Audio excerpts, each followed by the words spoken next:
Hello, everyone. Hello. Good to be live with you again after missing last week. It's good to see you again. But we missed last week for a very good reason. Yes, we did. So, Michael and I were both at a convention in St. Louis called Geekway to the West, which has a special place in my heart because I founded it 18 years ago in my basement with like 17 people, all on a dare that somebody made me on Board Game Geek. And over the years, it's grown into thousands of people taking up one of the largest convention centers in that area. And Michael, you went there for the first time this year. Tell me a little bit about your experience. I did. It has a special place in my heart now too, because it was not just my first convention this year, but my first ever in-person convention. Which let me start by saying thank you to all of the organizers of the event for the COVID safety protocols that were put in place. I know a lot of people appreciated that. It was one of the reasons that I felt I was able to attend this event. It was a really good time. And despite asking a lot of questions ahead of time, I really wasn't sure what to expect, having not attended something like this before. And it seems like it's different depending on what you show up to do. But I attended as a person that wanted to play games, a person that wanted to meet new people, and a person that wanted to, the person that's a designer that wanted to show people what I had made and get their feedback on it. And I got to do all three of those things, That's great. which is great. I played games from the library. Played Quirks of what is that game? Quirks of something or other. Sounds like it's the game with the potion and you're grabbing stuff out of a bag and setting things down. That was a ton of that was a ton of fun. Quedlinburg? Yes, that mouthful. Super Jeez. fun. I had a really good time with that. Spent a lot of time with Jason Slingerland as well as Kelly and Nate from the Building the Game podcast Discord channel, and got to meet some publishers, got to get design tips from designers. Met this awesome couple that I hung out with for a couple hours, and at the fancy gaming thing, and I tried to sample everything that Geekway had to offer, and I had a really good time. So I'm glad to hear it. So, for those of you who still haven't gone to an in-person convention, or maybe it's been years, do make sure that you check with their COVID protocols. Geekway to the West had areas that, so you needed to be vaccinated, but it had areas that were clearly marked as mask required and mask optional, so that people could have a choice on how they preferred to game. And so, if that's something that's important to you, like it is to me, I have underlying health issues. Just make sure that you check on those protocols to see if you're safe. But I'm really, really glad to hear that your experience was positive. We have a lot of repeat customers, so I feel like their experience is generally positive as well. And it was great to actually be face to face with people. No offense, Heather. I love Protospiel Online, and I've come out of my shell with that. But being able to see people face to face and fist bump, if not shake hands, is really special. Same. I had a few games that are very physically practical, and it's so nice to take those prototypes or those games and put them on a table, because most of us still make games that are designed to be handled by people, with layouts on the cards that should care less about how they overlay in a desktop and more about how they overlay in someone's hands or on a table. And so to see those aspects of the game reflected in a physical space, that mattered a lot. So that was great. Awesome. Yeah. All right, Heather, I'm done hijacking the show. No, that's fine. It's good to talk about just what's going on with y'all too. These are important, all important things about being a designer to talk about. So this week, area control is our topic, and this one I think we need to be get through the games quickly because there's so many examples. Like last time we were missing you, Jay, but we were talking about alien games and we're like, this one, that one. And we're kind of scraping the bottom of the barrel a little bit. But I popped into my board game room and was like, this one. There's more, but we'll never have time. So I'll just pick these. Right. This was tough. I had a stack of 12 candidates that I tried to narrow down. So why don't you... I actually am a little iffy on really how you define area control. It feels like it comes up in a lot of variety of ways. And so what the core of what really makes something area control seems like a good topic. Michael had, before we got on, suggested explaining in what way Risk is, but Catan isn't area control, or if that is how you feel about it, Jay. Yeah. I actually was have never gonna played Catan, so you'll have to argue about that. Catan was one of those on the fence ones, but Risk was the very first game that came to mind when the topic of area control was brought up. So, Michael, what does area control mean to you? Oh man, from the player standpoint. So I'm the student here, but I read up on it a little bit, and it seems like the simplest definition I could come across, and maybe Heather can show our bingo definition card to get us on the same page. But essentially, it's something where players are vying for positional control over a space or a tile or something on a map or board. And there's two things that are important to area control as a mechanic definition that I could tell. One is the areas that you can control have to provide some kind of unique benefit. So it's different than just positional benefit, like on a chessboard where a square is only useful based on the other pieces. It has to be this space on the board gives you some value. That's one. And then the second part of the definition that I found that was distinctive is that it has to be able to change hands between players. So any player at any point could potentially own an area, and once it's claimed, someone could take it from you. So that those are the two core definitions I found. Please correct or add to that if there's more. But one, there has to be some benefit from controlling distinct areas, and two, those areas have to be able to change hands between players throughout the game. So first, would you agree with that? Would you expand on that? For the most part, I'd agree with that. Risk is a really interesting case study because you've got small areas and then you've got larger areas that group together to become regions. And the smaller areas give you the tactical or strategic benefit based on their position. So how close is North America to which other regions? How hard is it going to be to defend Australia as people make a mad dash down to Australia? So there's very easy because there's one entry point. And if you've got soldiers there, but really what we see is the positional advantage of the small units, but then we have the secondary advantage of if you have a set or a collection. So if you have all of the pieces in a continent, you get a bonus with soldier cards that can help you earn more soldiers later on. So you've got two different levels that you're looking at the area control, kind of a micro and a macro level. Catan was interesting to me because when I looked at that, I was thinking that it's kind of it's a very small board and it's zero sum. Either you control it or I do, and it's about controlling the means of production.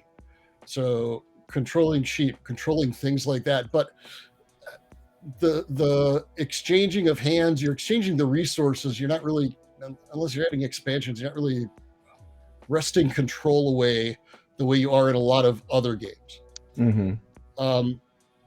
But I'll just say, the more I thought about that with Risk, and now that definition that you brought up, I don't think they all have to be zero sum. I don't think that they all necessarily have to change hands, but I do think that they have to open up new positional opportunities, because I was going to start with something more traditional, but I'll just right off the bat, maybe my most controversial thought is Scrabble. I think is an excellent area control game.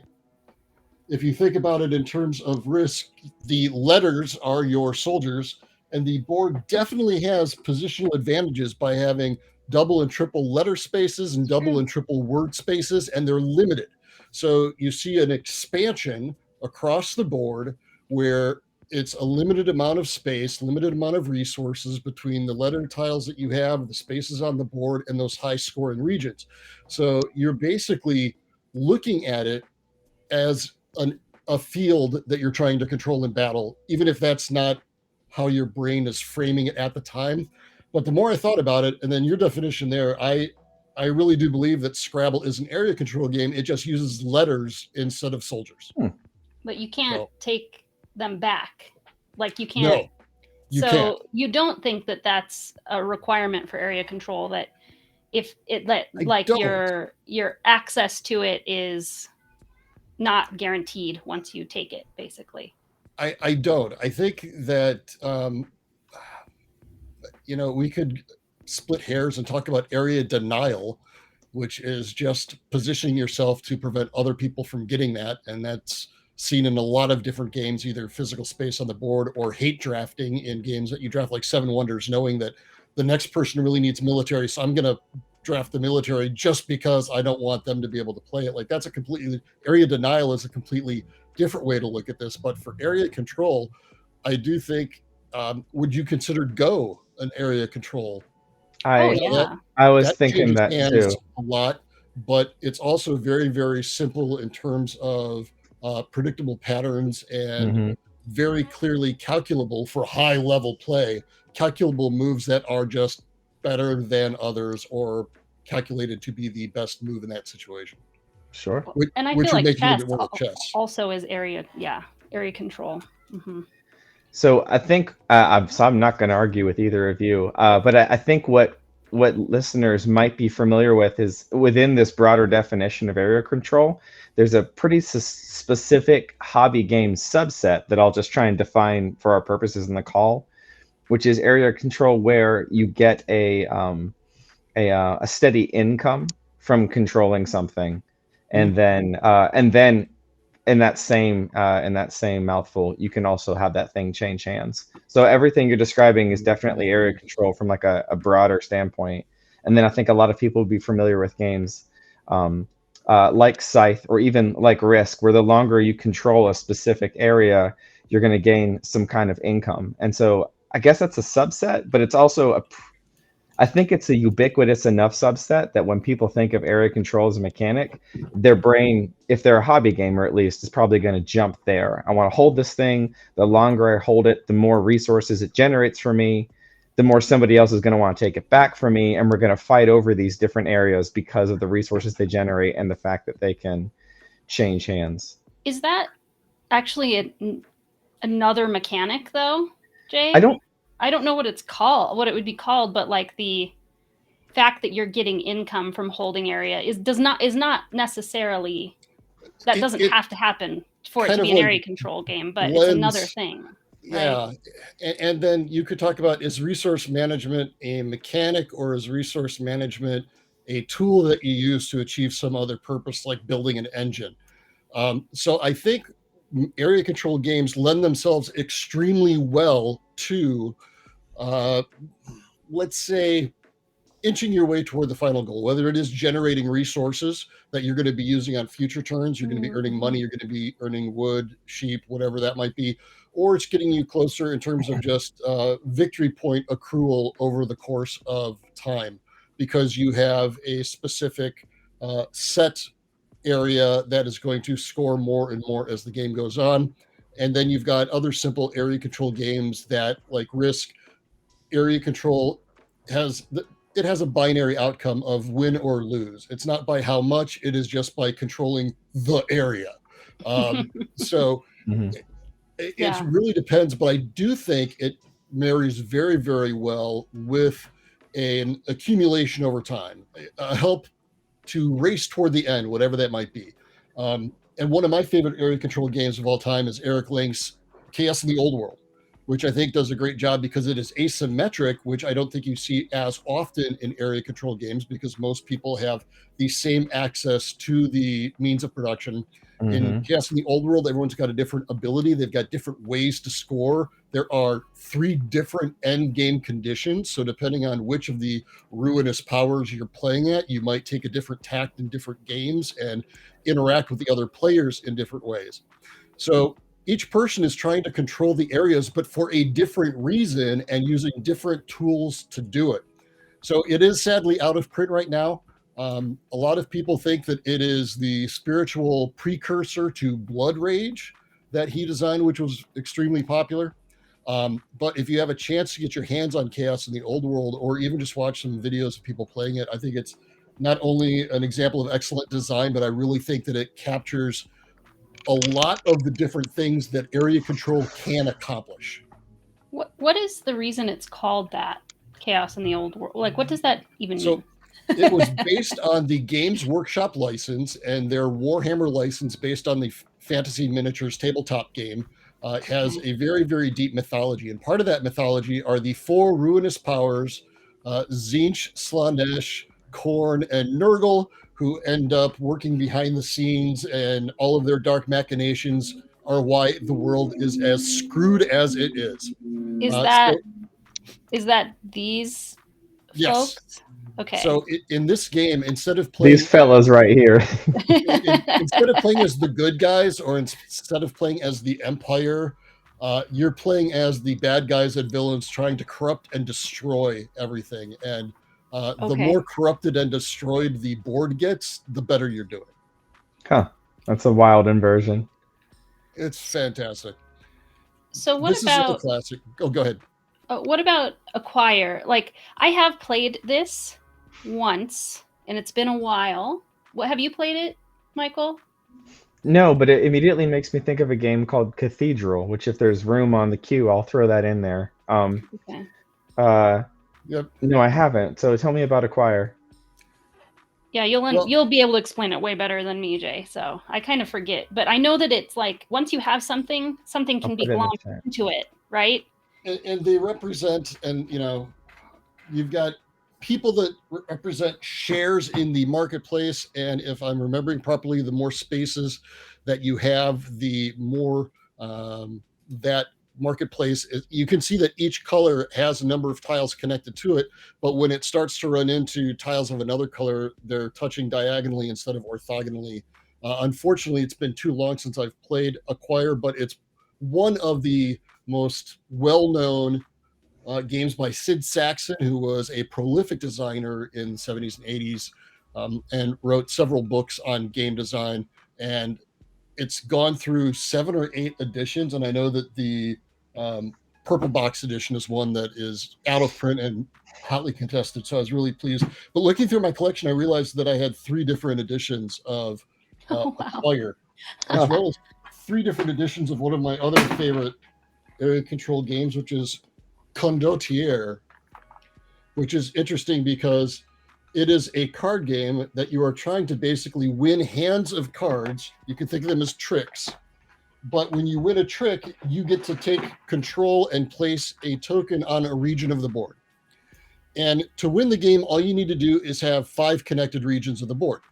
So you've got to manage your hand and how many cards am I going to commit? It's a ever dwindling resource. How long am I going to stay in this trick, if you will, just to be able to get a space on the board? And spaces in the middle are obviously of high value because they're adjacent to more other regions, so that it gives you a lot more opportunity to expand. But yeah, you just need to connect a certain number of those. Now looking at the board, it might be only 4 connected that you need, because there really aren't a lot of spaces when you're talking about a 4-player game. But one of my favorite games of all time, that is, I think, the earliest edition, and my favorite still, because it's got those long, even longer than tarot-sized cards. So it looks beautiful. The art is beautiful. Yeah. And literally every edition to follow has gotten smaller and smaller to be able to keep a sellable price point. I have never heard of this game, and I want to just call out how it's really fun to have Jay. This is part of why, we have the span of the 3 of us, because Jay's been in the industry for a really long time. I've been in it for a medium amount of time, and Michael is new. And Jay, I love that Jay brings, even though it might be a bummer sometimes if things are out of print or whatever, brings things that people were excited about and talking about longer ago, right? But nobody talks about them anymore. So I like that we can bring them back up. Agreed. David says that he's always wanted to try this one, but I wonder if there's any tips for how to find old games like this. Like at Geekway, I can throw in one. There's a flea market, which was so much fun. Hundreds of games, ranging from things published in the last year or two to stuff that looked ancient. And that's if you're not trying to find a particular thing. But I don't know, does anyone have any hot tips on how to find old games, things that are out of print? Obviously, eBay and sometimes BGG can give you links, but I've had the best luck with BGG finding specific things. Game flea markets at conventions is a great thing, though, because you might have somebody who's just trying to clean out their closet, so there'll be there might be some hidden gems in there. But a game like Condottiere, it was originally brought over by Eurogames in Germany, and then it was picked up by Fantasy Flight Games in one of their small box line series. And now I believe Z-Man Games has the license for it. And if it is, it could still very well be in print or at least be in stock. So another way to find some of these old games is to sometimes go to your brick and mortar friendly local game store. Whether they are open in person. Sadly, I know that the pandemic hit a lot of the brick and mortar stores especially hard without that foot traffic and without spaces to provide people to come in and play and be part of the community. So anything you can do to support a brick and mortar, if that's something that you're safe and feel comfortable going to, or sometimes just calling up the store and saying, hey, I'm trying to get my hands on this game. They might have a website and a form that you can use to contact them. Because I have found that a lot of store owners love to talk to you about their store and how they got excited about it and how they got started, and are willing to help you track things down, or at least that's been my experience. Well, and what about, so you brought up Cathedral, Michael. Yes. Have you played this one too? I've seen it around a lot. I used to own it. But have you played it enough, Jay, to say how it's like Acquire or not like Acquire? So it's not like Acquire because it is pure space control, and it's the original Blockus, isn't it? Yes, it is very much Blockus, but it's 22 years before. And this is the plastic version. Yeah. And three-dimensional, although that component doesn't really come into play, which is why I didn't bring it out for the 3D components game. The version that I had... I would say that the 3D component does make a difference. Okay, I want to hear why, and maybe I was misplaying it as a kid. But when I was a kid, we owned this, and it was just the 2-player variant. Yep. And it was in beautiful hand-carved, like, mahogany and chestnut pieces. And this is one of those games that you can leave out on your coffee table, unboxed, indefinitely until your dog finds it and it chews up one of the castles. It's a beautiful game, and essentially it's Blockus. You play a piece, they play a piece, and you're trying to control as much area, trying to box them out. There's rules where if you enclose an area, they can no longer play within that area. I think some of the pieces, if I remember right, have special conditions on placement. But at the end of the day, you're not controlling concrete areas on the board to gain resources over time or to position for points. You're controlling the playable area available to the other player, which, like I said, has a lot in common with Blockus, but it's much older. I think BGG said it's 1978. A lot older. Yeah, I was going to say late 70s, early 80s, most likely. But it very is beautiful, simple game. Blockus. And as you may have seen with some of the pictures that Heather was showing, if you were to shave all these things down to just flat pieces, they're the polyominoes that we're familiar with in Blockus, just hands down. But I think they're three-dimensional for a reason. Part of it is the beauty of it. We see a lot of different sets of Cathedral like you do with chess sets. The hand-carved set that Michael mentioned is absolutely beautiful. Some of the later ones were some of the more, I guess, intricate injection molded plastic that I had seen in some earlier games in quite a while. But it was also one of the first games that you would be able to find in a toy store rather than having to go to a specialty shop for it. But the reason I would say that the 3D element, especially of the large spires, the large plastic pieces, is it messes with your sense of spatial awareness a little bit. Because the pieces get bigger the more spaces they take up on the board. So there is a correlation, if I recall correctly, that the more squares that it takes up on the board, the larger it is. And if we're playing it on the board, just Michael and I facing each other, and we don't get up and rotate the board while we're playing, you can't see the entire play space. And people aren't used to getting up and looking at their game from the top down, like having to physically move around to play their game, unless that is specifically part of the mechanisms. Like it's a dexterity game or something, Right. Yeah. But in Blockus, everything is already flat, and you can see the entire board from across the table, regardless of where you're sitting. I can see, because Michael starts on one side and I start on the other, and we can see as we grow toward each other. Now in Cathedral, you can place your pieces anywhere as long as you follow a couple simple placement rules, but sometimes the three-dimensionality makes it seem like somebody has a larger lead than they do, which can be a misnomer because it's really about the positioning of it. So it's more psychological than it is mechanical, but I do think it makes a difference. It's also just nice for picking up and putting down the pieces, right? You can just slip a piece right Tactile into element, a yeah. perfect hole. Mhm. There's no fumbling to try and grab the piece because it's this flat, two-dimensional object. Yep. It's a really satisfying game to own, and one that I'm keeping an eye out for in a, like you were saying, in flea markets and things, because I'd love to own a copy again, but not enough to go out and buy it at full price. It's funny, like, as we talk about games, we just remind each other of more games, because when you were describing Cathedral, then that made me think of Medina, which we own this one. I didn't think of it in advance. Oh, yeah, look at that. But so I don't have it at hand to show you the box, but yeah, it's I find it super aggravating, this game, but we kept it for Will's sake. He likes it I more was than going I to say do. because of Will or because of the game? Because of Will, and also I'm open to trying it again with a different count of players. Like, it might be more fun. Well, it is more fun with more players. We tried to play it with more players. We got a rule totally wrong that meant we weren't even really playing the game as it's intended. So even though we had played it before, we just like got confused ourselves and played it wrong.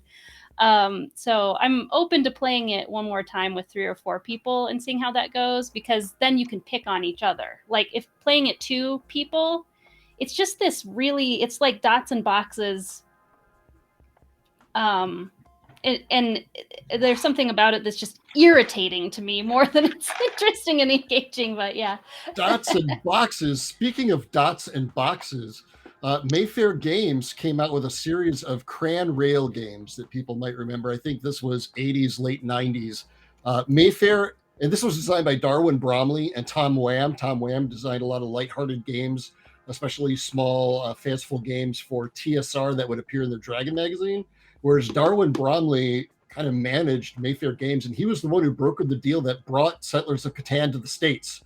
So if any of you out there love Settlers of Catan, looking up some of Darwin's games may be of interest. But they come with these boards that have a high gloss finish and a number of crayons. And you start in an area and you literally draw on the board, which the first time I saw that, it was, go ahead. I thought that was like heresy. I am not going to deface my board. But it had a high gloss coating, which not a lot of games did have at the time because it increased the cost. And you are connecting point to point to basically build your rails. Pre-Ticket to Ride, you had to build your own rails. You had to draw your own rails. That's kind of an area control game too, isn't it? Right, because you're looking at a limited number of access to points, but you're not trying to deliver things, which is one of the differences in Iron Dragon. You can upgrade your Iron Dragon as you go, and it literally is a dragon. So it's got magical abilities, it's got pickup and delivery style abilities. But there was an entire series of draw on the map or crayon rail games like that, which is a really interesting, I don't know if it's a genre, but it was a really interesting mechanism. And first time I saw it was in Iron Dragon, and it blew me away, even though it was not the first one in that series. It was the one that appealed me the most in my inner 12-year-old. Oh, and David said Medina's table presence makes him want to play it. So, David, if you ever are in Colorado, I'm sure Will would love somebody who wants to play it with us. So we'll have to keep that in mind. Just that, and with Ticket to Ride, there's a lot of times there's either 1 or 2 if you're playing with enough people. Like, if you play it 2-player, I believe all the double lines you can just use one or the other. But one of the things that I like about area control games, and I think they're a kind of game that I'm good at. I have a pretty small sample size of humans that I've played with, but I tend to do well in those games.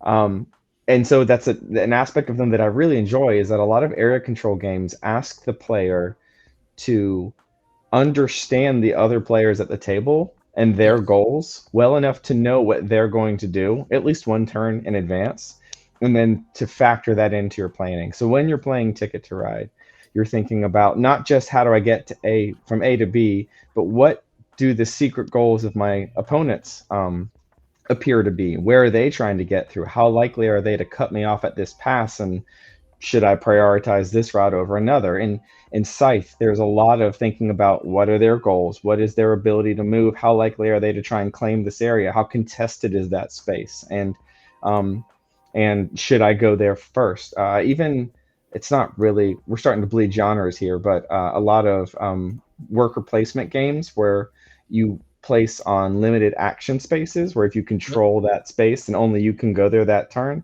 it asks the same thing of your player, which is, it's the opposite of solitaire. It's think about what everyone around you wants to do, and the better you can understand their goals, the more the better you can play. And I really, really enjoy that aspect of play, where it takes what could be a game of solitaire, and to be very good at it, you have to think about what everyone else wants to do. And I like that because it connects me with the players at the table. I like that because my brain enjoys solving that puzzle and thinking about what other people are doing. And I think that's one of the big upsides of area control games, even boiled down to their simplest form, and things like Scrabble or Cathedral. It's where are they going to go next, and how does that inform what I'm going to do? It really makes you engage with the other players.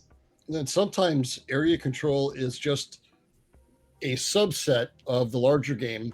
So Yeah. I consider Carcassonne a tile placement and worker placement game. But in order to score cities, you are trying to create the largest area you can amongst those tiles and have the largest presence in there with your meeples, the workers. Yeah. So, and excuse me, farm scoring at the end kind of works the same way. So you're playing this game short term for positioning and short term scoring with Carcassonne as you build up these areas. But as you're laying it down and it's spreading across the table, you're starting to see the countryside form. And within that countryside, there are these smaller areas that are also being contested.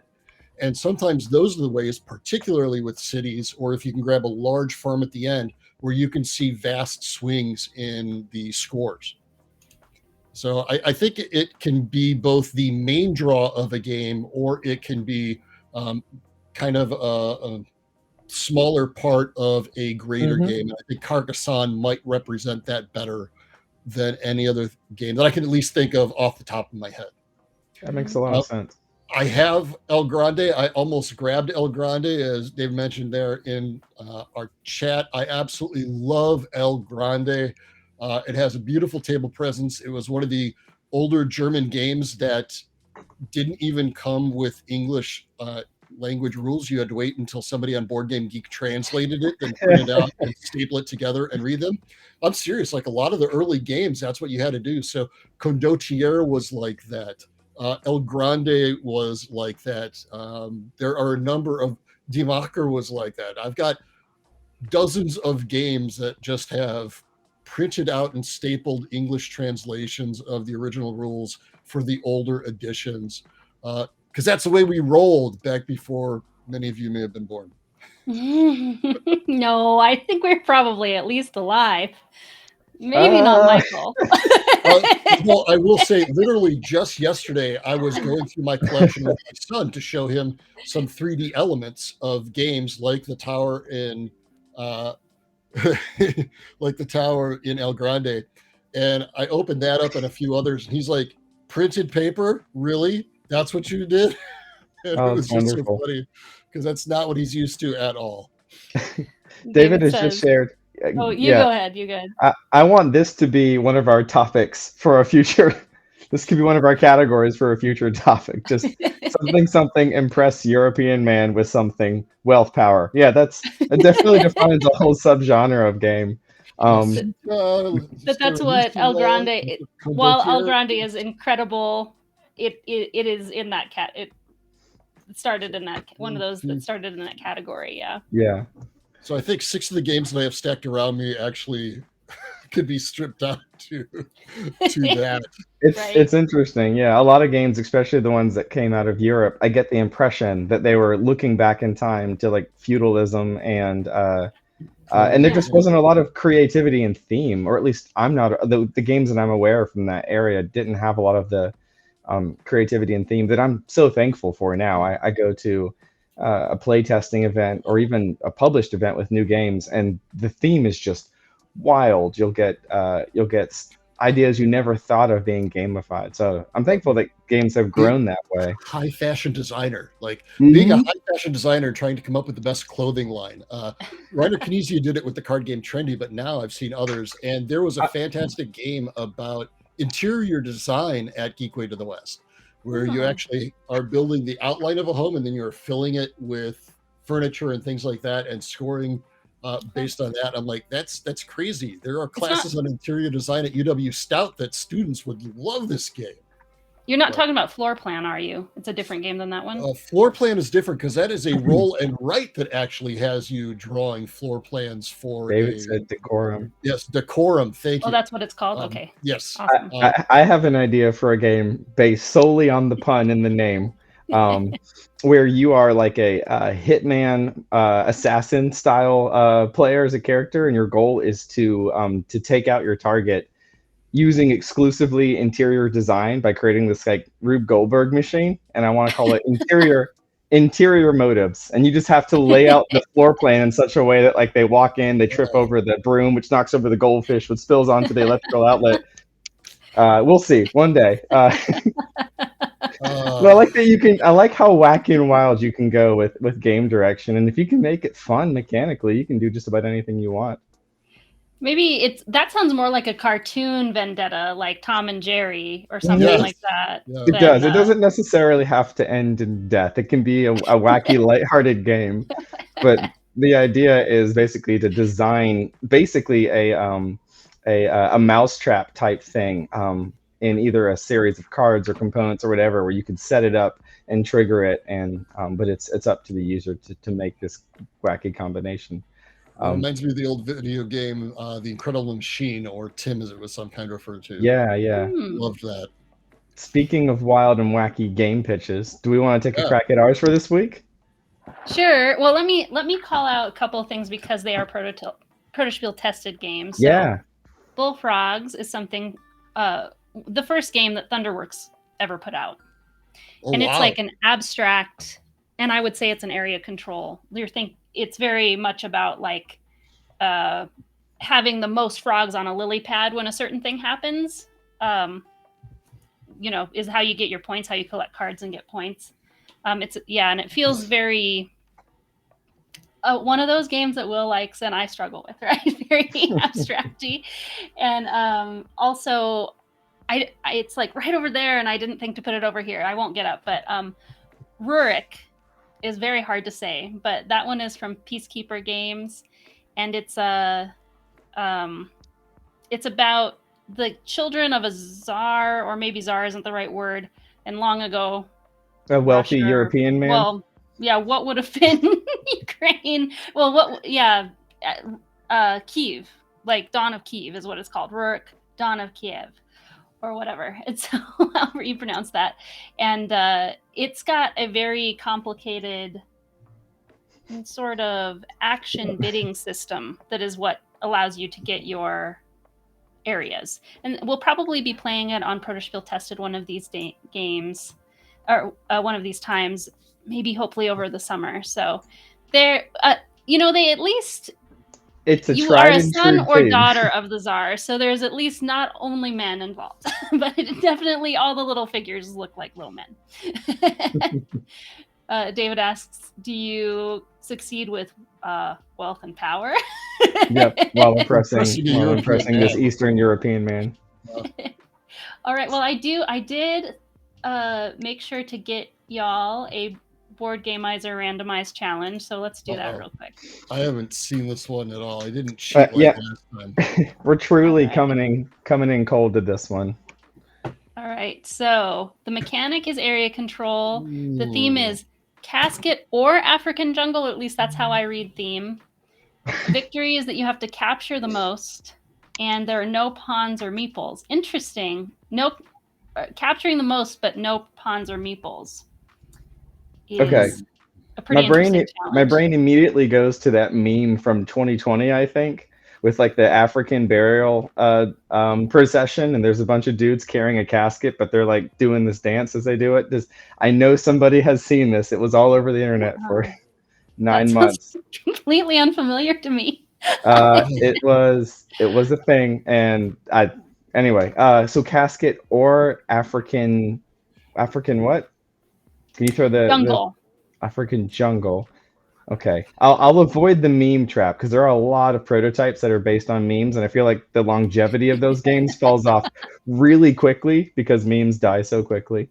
Area Depending on what they control. are, there's some memes that live and live. Yeah.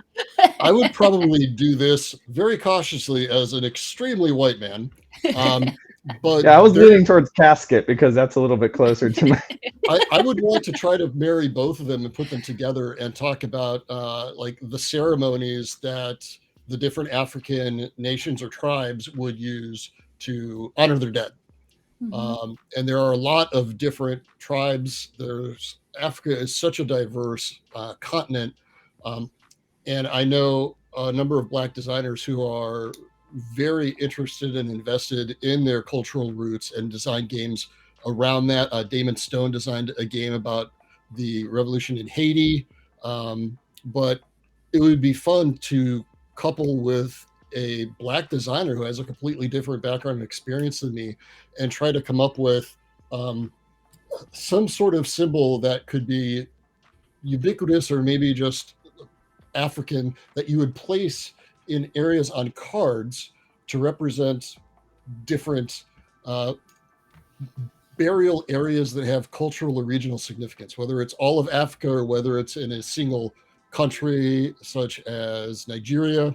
But you could do that by playing cards down on the table that have different numbers of icons on them, and the cards could be rotated. So I might play a card that has 3 of these symbols on it, but Michael plays his card at a right angle, which would cover up the bottom icon on mine and then reveal icons that he has in theirs. And we're kind of expanding and filling out the country with that. And I could even see it being played in ages. So each age you're playing with larger and larger cards that are covering up the smaller cards that already exist on the board, to be able to show that everything eventually gets built over. So I don't know. My mind goes to a lot of interesting places. I'm picturing there's no board. The cards create the board. Is that what you're thinking? Okay. I love it when games use card overlay to hide and reveal information. It's a dangerous decision because that kind of game is very vulnerable to children and strong winds because the state of the game can get exploded irrecoverably. But I love that when a card like partially covers another card and you get a new set of information from that. That's when you need linen finish. Those games need a linen finish on the card, which is that finish that makes it look like it's got a grain or a weave to it. It does cost a lot more to be able to get a linen finish on a card. But also, if they had a small neoprene mat to play on so that you had both boundaries to where cards could be played, but it also creates that nice friction so that bottom layer won't spin around. But Michael's absolutely right. Any game where you've just got cards on the table is already going to be a dangerous proposition if you have pets and or children. So, yeah. And I don't have much to add to that game design idea. I love it, mostly because I was so stuck on the meme that I forgot the rest of the requirements. Well, so how did yours fit most captured? I guess just most captured actually basically means area control. I guess unless you think of if you can capture areas or you can capture like resources or things too, but. Or if you did have a neoprene mat, it could be printed with either a map of the continent or it could just be split up into 4 quadrants, and cards have to be played within those quadrants, and those are the areas that at the end of the game we're going to look within each quadrant, or at the end of each era we'll look within each quadrant and see which culture expanded the furthest, or just captured the most space in general. Like there are some games that build on previous ones, like Small Worlds and things like that just build on what had been played previously, but it's meant to be built over. Amun-Re, I believe, does that when the river floods halfway through the game and some of the pieces are removed from the board, but you still start with something remaining in the second half. But something like that would be interesting to design, but I would not want to design it without having one of my Black friends doing it with me who I felt comfortable asking ignorant questions to. Yeah, or maybe multiple Black friends from different, like with different heritage. That could be a really fun project. That's an excellent point for new designers, including myself. I'm still learning about this, but as you go into a design space, I talked about how open-ended topics, themes, and genres can be, but you do need to be careful when you create something that's unfamiliar to yourself, or especially that represents a people group or a culture or background different than your own.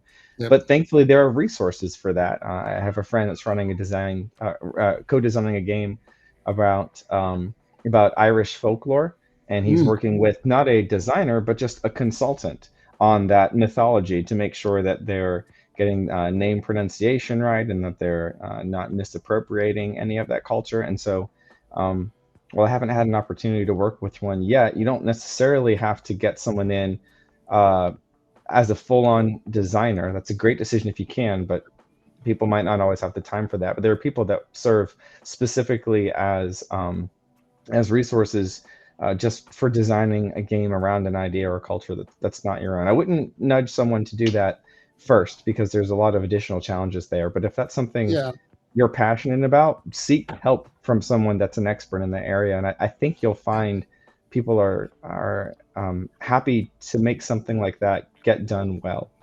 And I think something like Twilight Struggle, which was about the Cold War and that 80s feel that people growing up in the 80s had, even though that was cultural, it was also on such a larger and meta scale that I think just most people had a similar experience to the pressures that the Cold War had. As opposed to, I've got a friend designing a game about the 60s and the U.S. Civil Liberties Movement. And that is definitely not a game that I would be comfortable designing without having lots of other people and lots of other resources to rely on, even though a lot of people knew that it was going down in America, and segregation and Jim Crow and all of these things that are buzzwords that people might know the terms but not the meaning behind. So you always also have to be concerned about loaded words and loaded terms, and just do a quick Google, read a wiki page or two, and see if this is something that is safe to touch for your first time out. And also, just like one note with cultural consultants, ideally they would be people who have firsthand experience with that, and not some academic who like has studied Japan or has studied Africa, right? But ideally somebody who has firsthand knowledge of the impact of some of these different things, right? Unless you're trying to make a game about historical Japan or something, like that would be the wheelhouse of an academic. But if it's about Japanese culture, then I agree. Get as close to the source as you can, even if it's not a touchy source. Another friend was trying to make a game about fly fishing, and she had these like preconceived ideas of how it would work and what's central to the hobby. And then she reached out to some people that do that hobby, and they're like, no, that's not what it's about at all. So like, even if it's an innocuous thing like making cupcakes, if you haven't made a lot of cupcakes, maybe talk to someone that makes cupcakes, and you'll find a better way to connect to the people that are passionate about that thing. And the better your game connects to the people that are passionate about what your game is about, the better and more likely your game is to connect to your audience, which, I mean, that's what we're trying to do. We're trying to connect games with people. So talk to the people that care. Explanation. One of my favorite games of all time is called Piece of Cake. And it is a circular set of pizza-shaped wedges, and there are 11 of them. So it can't be cut evenly, but the job is for one person to separate these wedges out, and everybody else drafts them. But none of the pieces look like cake. They all look like some kind of pie. Pecan pie, strawberry pie, whatever it is. So even there's a disconnect between the name of the game, they wanted to use a clever pun, and the expression of it in the game. Is New York Slice basically the exact same game, but themed to pizza? It may be. I'm not familiar with it, but I would not be surprised if it is. Because now that one really looks like pizza. It comes in a box that looks like a pizza box and everything. That's fun. And there's like a your score sheet looks like sort of the receipt ticket that would be taped to the top of your pizza box. Yeah, it's really good. I love that. I love those touches. All right, Michael, are you gonna pitch us your own idea? Do you need to see the No, requirements it's one more time? it's okay. I'll just I think I'll default it to Jay's here. I tried to contribute and I didn't have a lot to add, but it led us to another conversation that I think was really good.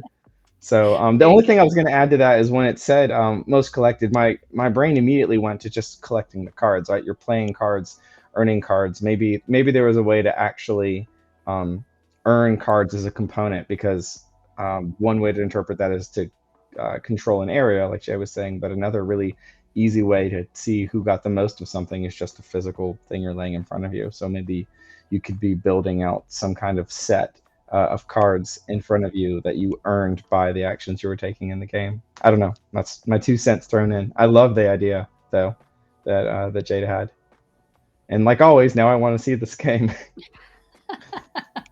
And Jay's like, no, thanks. I'm probably Nope, not going to be happen. doing that. Sadly, I haven't been working on the Frankenstein casino game as much as I want to. Yeah, working we on need to something do that else. one first What a before we pity. move on to this one. All right. Well, do you have some questions to I let the do. audience get Let me put choose which ones?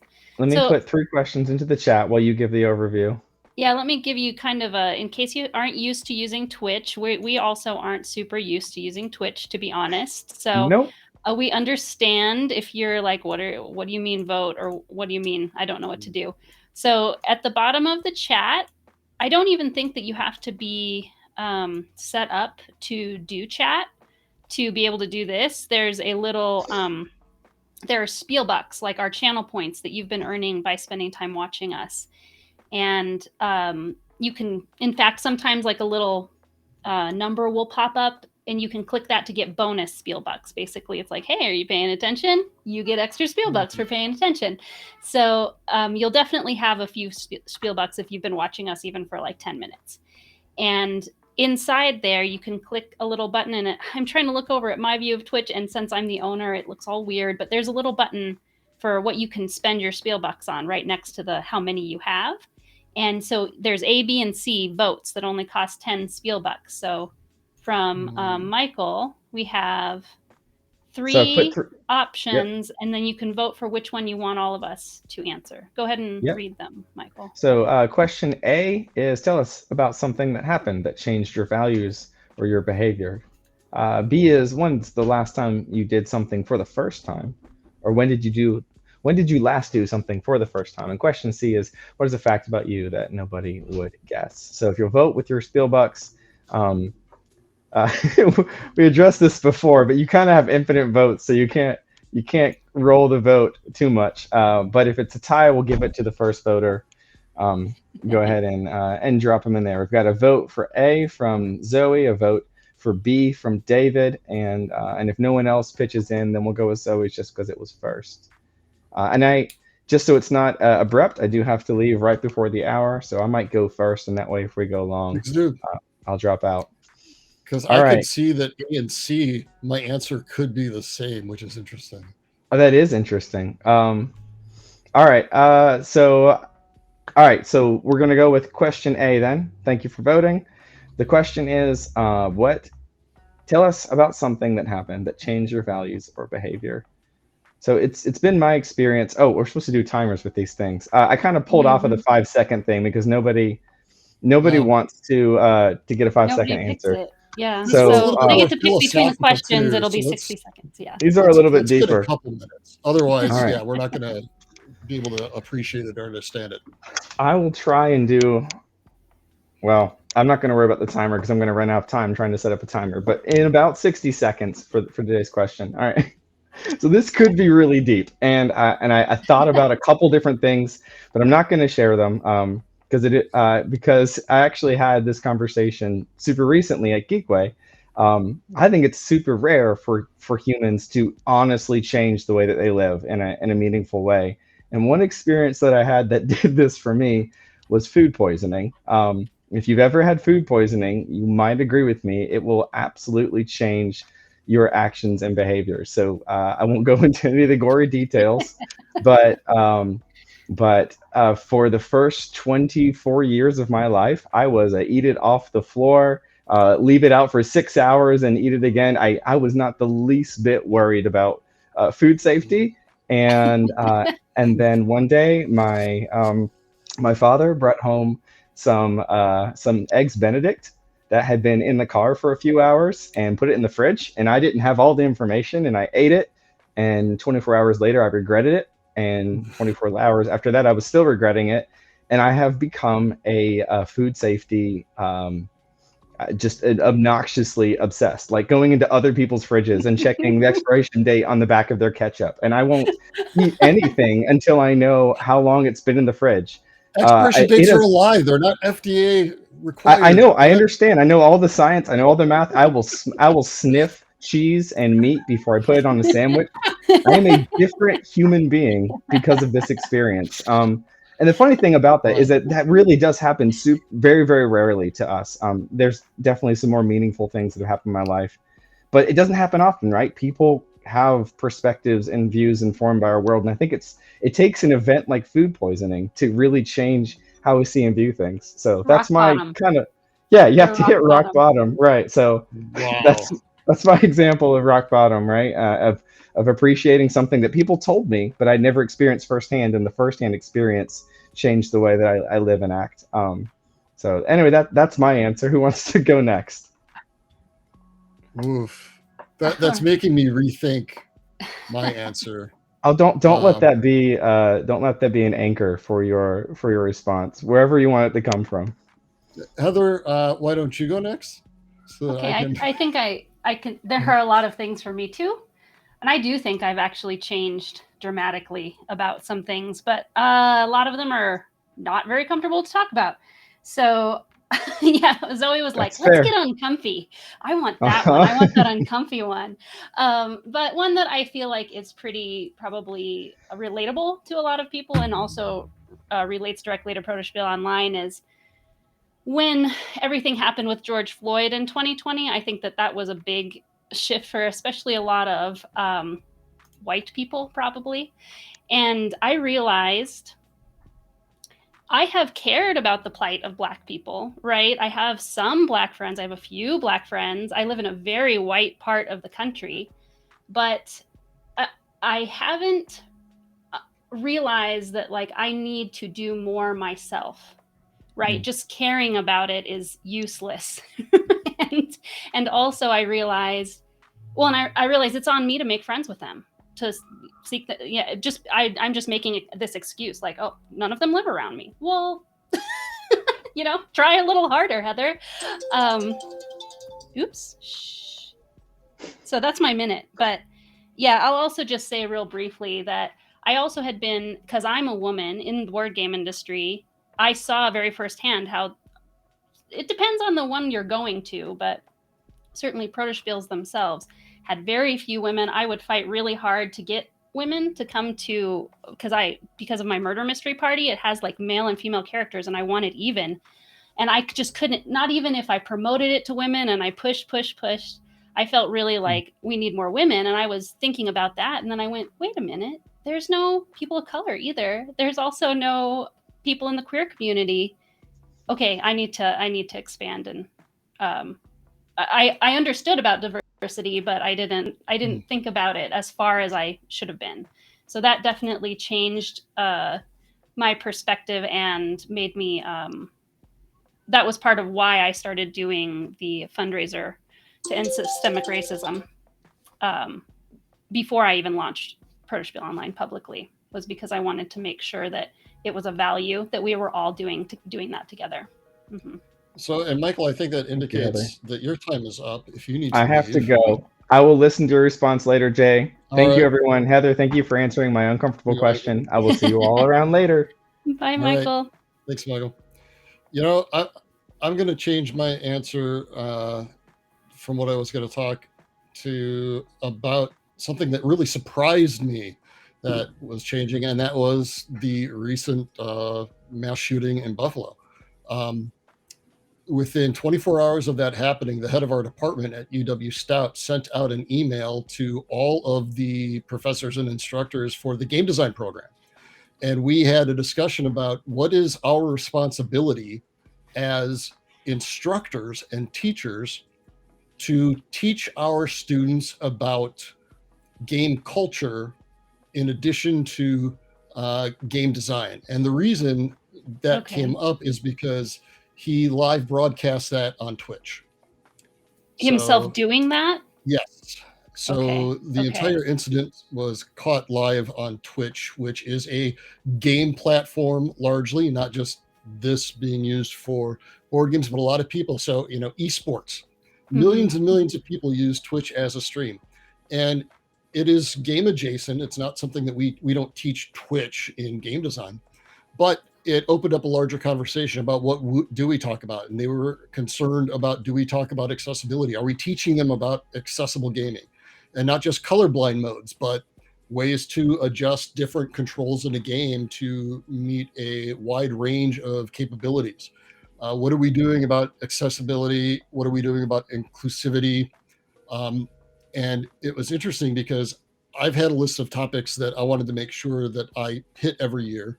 And I'm doing better at it over time, but that part of it, a mindfulness of what you're entering. So, we would talk about Gamergate when that came out, and we talked about other topics when they came out, but where does our responsibility begin and end as an educator versus a parent or a sibling, or now an independent adult who is filtering information and news and assimilating it into their personality and their lifestyle?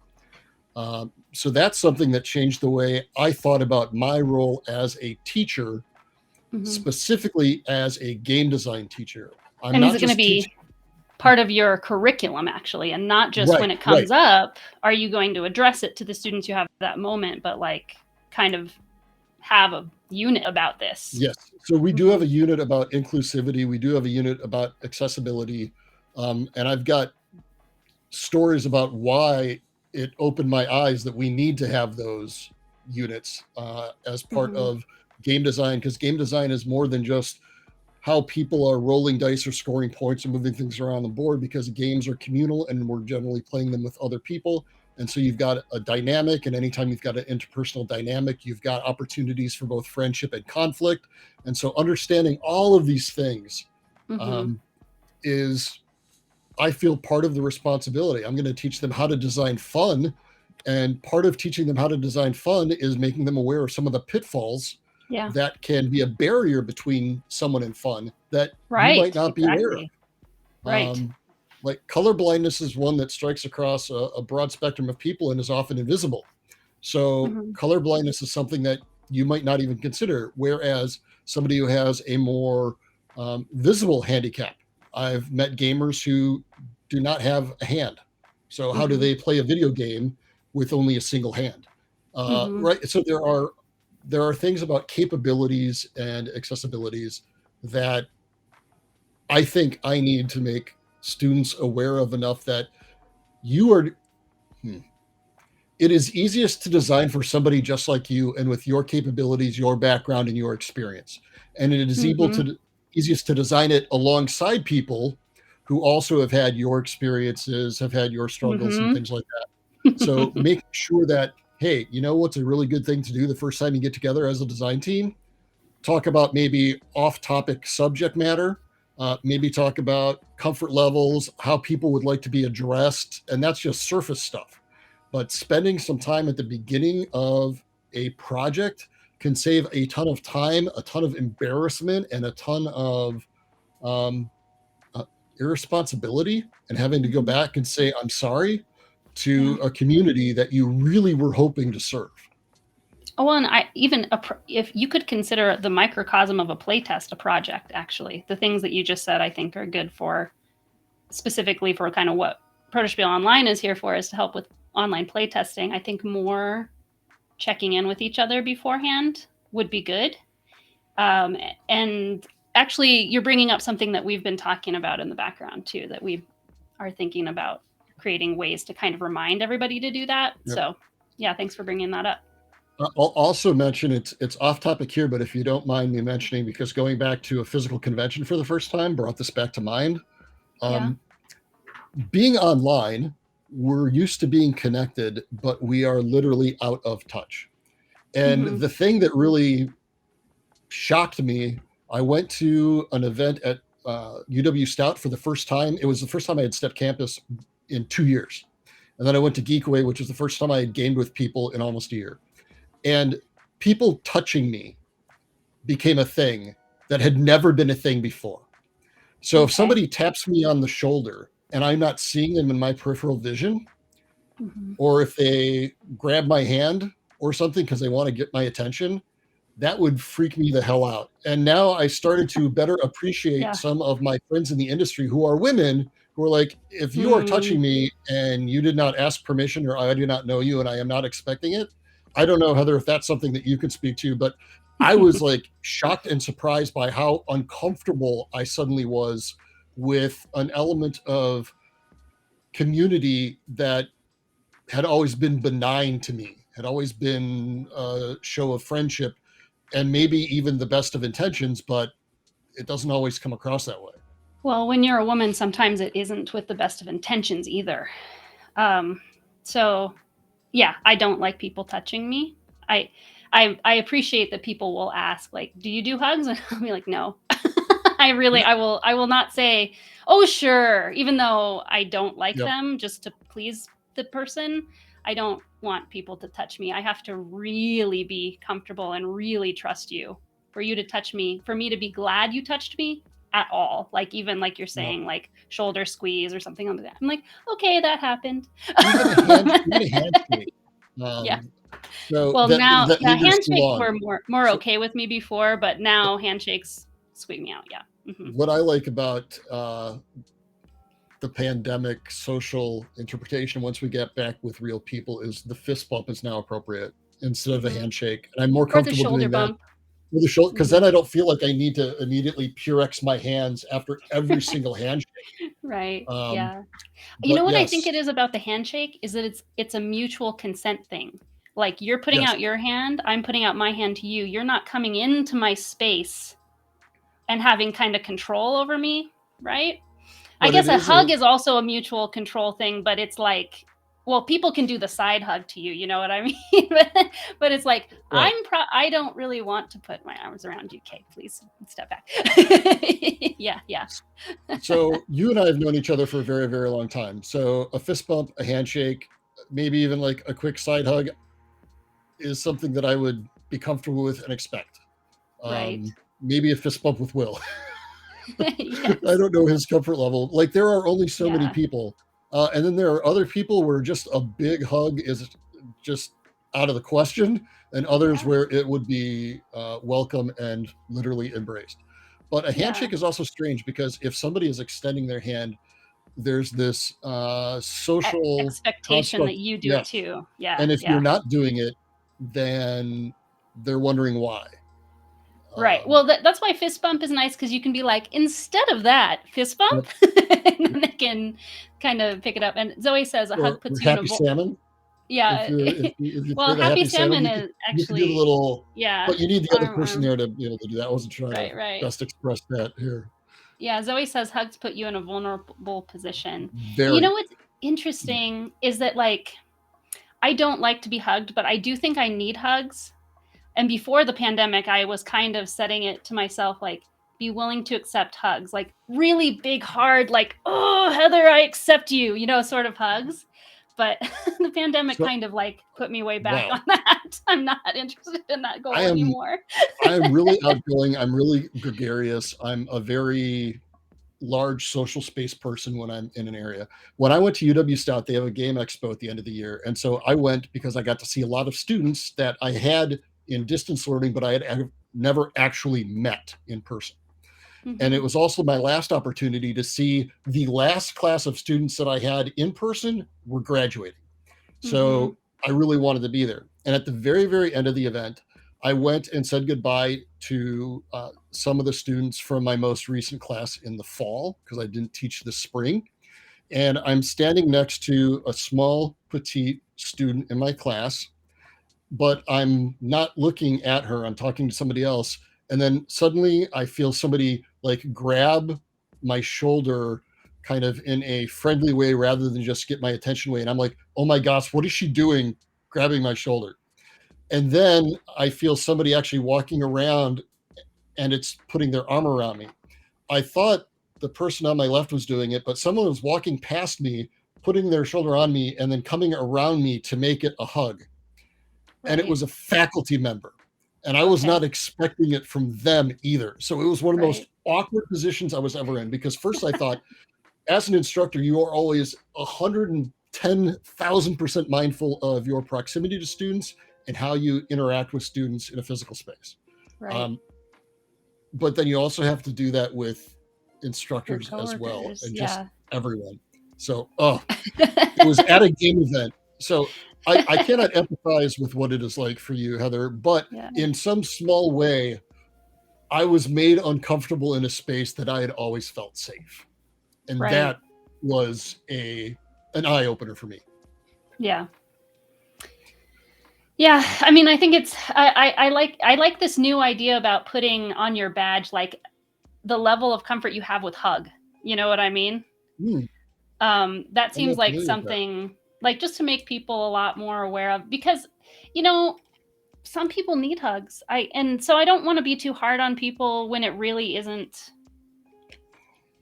in an appropriate kind of touch. Like they are missing touch. They're starved for touch from pandemic, and I feel for them, right? So, but I think just the asking first, you know what I mean, is the best course of action, or the best advice. Yeah. And if I see somebody who is stressed out or seems uncomfortable, my go-to now is you look like you could use a friend, because that's open-ended, and they can either say no, or they could make it apparent that they need somebody to talk to, that they might need some sort of intervention of something to help them get past something. But I found that that's usually a fairly neutral, easy way to in a I don't know, man, this could be an entire topic unto itself. Right. I don't know if being the middle-aged bald white dude is the right view to be coming at it from. Well, let me say something too about the middle, like disparaging yourself, and as a middle-aged white dude or a white dude with a beard, you're part of the picture too, and your voice and you being a role model as somebody who's willing to think about these things, I think is really important. And I thank you for being a part of that conversation. And I try not to be self-deprecating about it. I just know that I tend to be the largest demographic in the hobby, but within that demographic, like saying white, yes, your roots are probably Western European, but there are lots of white, just like there are lots of different, just here in the United States. Florida is not the same as Oregon, New Mexico is not the same as New York. So you just have to appreciate, and I realize that, and I do think that middle-aged white beard, overweight does get lumped together a lot, because it is easy to see those physical characteristics, and a few bad apples have made it really difficult for other people to distinguish themselves and show that they are not that, they're not a bad actor within that category. Yeah. And it takes courage, I think, to stand up and say so. Maybe that's why there's pushback to that, is because like, oh, I'm not comfortable addressing this. Why are you making me, So like if you were a white dude, just not feeling comfortable examining that, not wanting to be forced to examine that, I think is where some of the frustration might come from. But I'm willing to answer just about any question somebody will ask, but I try to couch it in, all right, from my personal experience, or the way I have seen it, and make sure that it is very clear to them that it is representative of some part of the industry, but it's certainly not representative of the entire industry. So definitely. Okay, well, Michael's, I think this is really funny, Michael's game. There's no way that question could have been answered in 60 seconds. I'm going to put some like boundaries around the types of questions he can ask there, because there is a good question, but it's like, it's almost disrespectful to try to answer it in 60 seconds, maybe, right? Or I feel that a little bit. You can't give the proper context for it. Yeah. Right. Right. Yeah, especially if it's pulling up something that you're not as familiar with, because you want to be able to frame it in a way that is not going to be offensive, but still gets your view of what you know and understand, so that people can question, push back, or correct you. So. Yes. Yeah. David says Michael dropped a massive question and then dipped, like, out, guys. No, A is what's your favorite color, B is what did you have for lunch, and C is how do you fix racism, and I gotta go. And let me tag team this with you, Zoe. You vote C. Okay, bye-bye. And then I'm absolved of all responsibility for doing this to you two. And then tell me next week how you fixed it. Oh, that's awesome. All right. Well, thank you all for being with us. We're over time, so we better head out. But that's where we get to the goofy zone. Yeah. Well, and we didn't see each other last week, so we had some catching up to do, I guess. So thank you very much for joining me, Jay, and thanks everybody in chat for being with us and participating. And we'll see you next week. Oh gosh, I think it's 3-player games next week. Don't quote me, but off the top of my head, that'll be it, and that'll be interesting because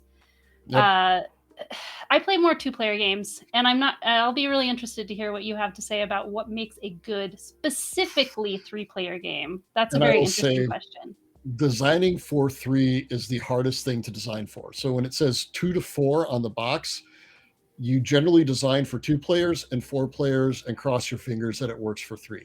That's an oversimplification, but 3 is extremely difficult to design for, and there are only 2 games that I can think of off the top of my head that do it extremely well. So I'll make sure that we bring those up and talk about them next week.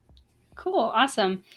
Yeah. So Protospiel Online announcements are just badges are on sale for August right now.